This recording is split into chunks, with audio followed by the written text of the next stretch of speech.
Cristian Zurita has already been on trial twice for writing a book that linked Ecuador's president to a corruption scandal.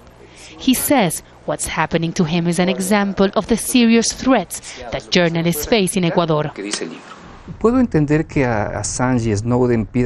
that Assange and Snowden are requesting political asylum in Ecuador. The fact that Snowden could come here is a good thing because the world will find out what the government is trying to do here. They are persecuting the press and journalists. The government can come after you now for everything you write. The government of Rafael Correa is considering granting political asylum to Edward Snowden. It has already granted protection to the WikiLeaks whistleblower Julian Assange.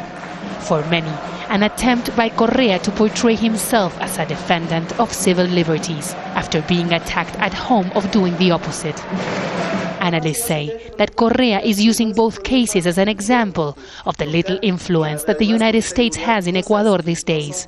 There are two different things here. One is the internal politics and Correa's fight with the media. The other is international relations and how Correa is trying to prove that the United States has no say in Ecuador's decisions. I think granting political asylum to Snowden is a matter of sovereignty. On Tuesday, a new media law came into effect here. The law is seen as a victory for the president in his 6-year battle with the country's media. He has sued several media outlets who have criticized his government.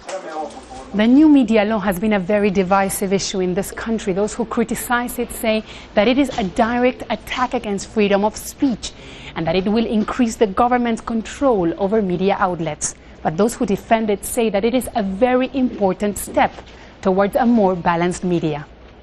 Orlando Perez says the accusations are unfair, that the new law will give journalists rights that they had never had before. The new law brings to life the fight that has been going on for over 30 years here. That guarantees labor rights to journalists. It guarantees local production, for example, that has been non-existent. A media law that is good for some, but dangerous for others, in a country that offers those who seek refuge here the guarantee that they won't be handed in to the United States. Teresa Bo, Al Jazeera, Quito.